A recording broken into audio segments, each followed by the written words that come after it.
What's up, guys? It's John coming at you with a video about the most underrated disc golf bag in the game. I don't know why this bag catches so much hate. I'll go into talking a little bit about why that probably is, but the reality is it's one of the best values on the disc golf market and just woefully underutilized compared to all the crappy entry-level bags you can buy that are more money. So let's get into it. I'm talking about the Academy A-Game disc golf backpack. Let's get into instant benefits with the bag. With the teeniest bit of DIY, you can turn it into a freestanding stand tall bag built in with a nice PVC carry handle. I completed the DIY rig for a total of $6 on top of the now purchase price of $32.99. I think you're spending less than $40 and you have a bag that stands tall like a grip and you can grab it easily without putting any wear on the backpack itself at any point. Do some curls. That gives you the ability to turn the carry handle into a disc golf towel holder and to put a lot less wear on the straps when you need to put it on and pick it up by the PVC handle, loop it over your shoulder. Again, one of the biggest hated things about this is they say that the straps tear off the bag. Let's be honest, that's going to happen to almost any bag. Even the best bags on the market I've seen with torn and wearing handles, a lot of that comes down to how you choose to use it, how heavy your bag is, and how much wear you put on it. Let's get into some other positives. This bag is one of the lightest bags on the market. It's half the weight of most of the premium bags. It's still quite durable. I've been using this current one for about 8 months. The last one that I had lasted for 3 years before it finally got worn to the point where I just wanted to spend the $35 to get a new one. I didn't have to. It was still perfectly functional disc golf bag. Let's talk about some other benefits. You have not one, but 2 water holsters that can carry Nalgene's. These are a little wimpy. If you put a full Nalgene or a full water bottle in one of these, it might drag along the ground. I use a little zip tie, attach a carabiner, and attach my Nalgene into the carabiner so that it's held at the correct height and doesn't put nearly as much wear. Again, with some simple DIY steps, you can stop most of the normal wear and tear.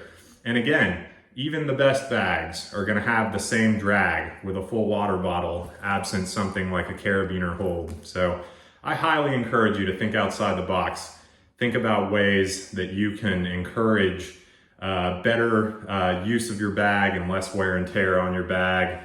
Again, another thing you just aren't gonna find on a sub $40 bag. This thing comes with 2 plastic ridges on the bottom, just like any premium bag you'd be looking at for $250. This thing never rests on the ground. It rests on these plastic holsters. My last one that lasted for 3 years, these were still in great shape, never detached from the bottom of the bag. It's well constructed. It's got a plastic plate down here. If you set it down carefully, it's gonna last forever. As long as you're not setting it right on top of a saw blade, you're not gonna see any wear through the bottom of the bag. And these things, these plastic ribs, hold up and stand the test of time. Again, that's for a sub $35 bag. Now let's talk about a couple of other features. Some folks aren't gonna carry a full 3 in this instance, but you can fit easily 3 putters in this upper putter pouch. Is it zippable? Is it closable? The answer is no, it's not. But you can still squeeze 3, maybe even 4 putters up into just the top pouch alone. So for me, I've got my putting putter, I've got my 2 throwing putters, 2 Envies, and I have all of those right there at my discretion. I can pull them loose. I never have to search through a zippable putter pouch to grab whichever putter I want. Keep my straight mid under that, and keep my 2 forehand throwing putters, Pig and a Justice, just beneath that. Very useful. All 6 of the discs that I use the most right there and in my hand, never having to search through any putter pouch to try to find those. And again, that's just built in here at the top. Again, the bag I was using for 3 years, these were in great shape. 3 years in, they were still holding discs just fine. No major wear and tear that made those unusable. From there, I fit quite a few more discs into the main compartment, and I choose to organize them a little bit differently than your average player. I go front to back with this bag as opposed to lining everything side to side. I've got my overstable discs here on the side. I fit personally 6 overstable discs. I got the Nuke, I got the Force, I got my most stable Destroyer, a Halo Wraith, I've got a Thunderbird and a Firebird. All of those I can pull out, they're in their own section. From there, in the front here, I have my 5 mids or fairway drivers that I use the most. My T-Bird and T-Bird 3, flippy, stable. I've got my Leopard with my dog Die, my dog that passed away a while back. I like to think he's still running around out there with me. And then I have my Fusion EMAC Truth, a little less, a little more stable than the one I keep in the upper putter pouch, and an Axiom Pyro. As much as I love the Rock 3, this thing's actually stable, unlike the Rock 3. So I've got 5 there. I keep another 8 of my most used, largely distance drivers and a blue organizer to keep them kind of separated into their own little section. In the back, I keep my most flippy, a roller. I very rarely use it. It is kind of annoying when all the discs are in this bag to try to get into that roller section of my bag. But again, this is a disc, the Fury. I'm only pulling it out maybe once a round, so I don't mind. Same with the Shrike. Got my flippy Shrike back here. I'll use it, but I've learned to steer away from it over time.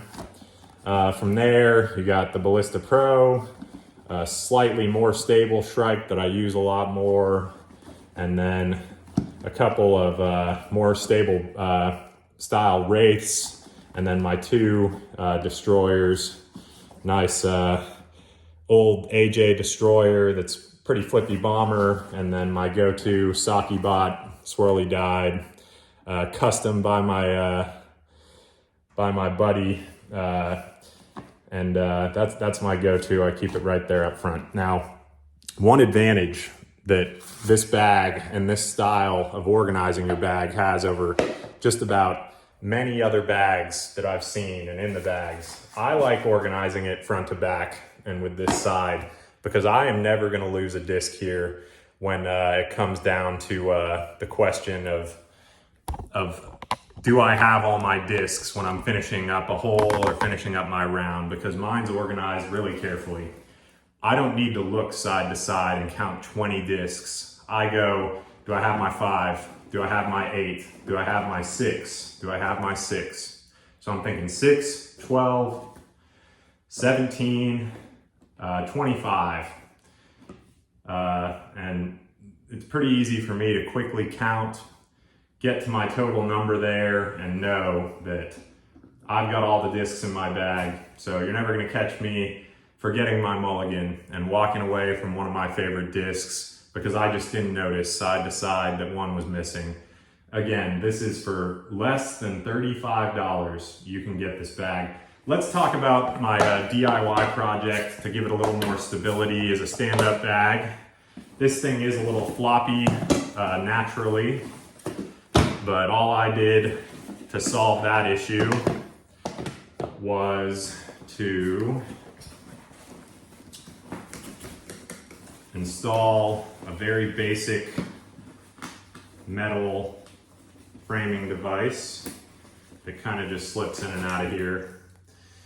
So again, I bought a piece of straight metal from the Home Depot. It was about $3. I cut a 1-foot piece of PVC.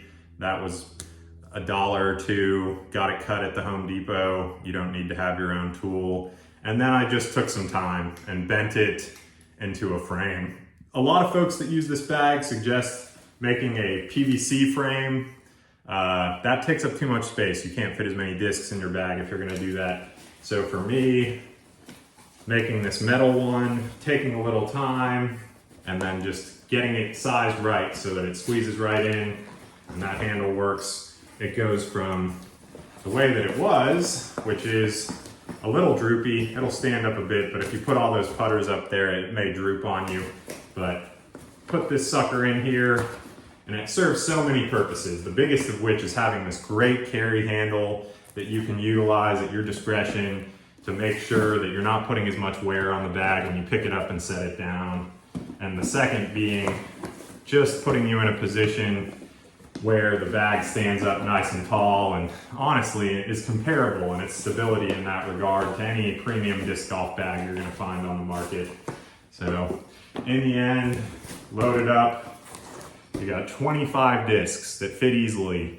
You also have 2 huge zipper pockets. I keep 2 minis, 2 bottles of sunscreen, and I routinely, my cell phone, all in just one of these. You can also fit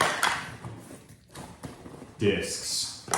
So if you're the person that needs to carry 30 discs in your bag, and totally unnecessary in my opinion, but you can squeeze easy another 3, zip it right up on each side. That's 31 discs you can easily squeeze into one of the lightest bags on the market. Now, people are inevitably gonna say, man, your bag is just gonna break down. That thing ain't gonna last forever. And you know what? You're probably right, but neither do grip bags. I've seen so many ones that are just torn up. Neither do any number of other brands. They have a warranty. They're not gonna last forever. No bag's gonna last forever.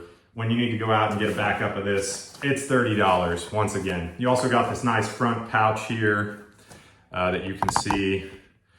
And that's where I keep my bags, chalk bags, whatever else I need. Got my other backup towels, backup tape, things for my fingers in this other one. So really, if you're gonna go out, if you wanna consider a bag, you could do so much worse than this one and spend 50 or 60 bucks or 200 or 250. So next time you're going out shopping, keep the Academy A game in mind. It's a great bag. No affiliation. I just think it's a wonderful underutilized bag in the disc golf game. Thanks. Signing out.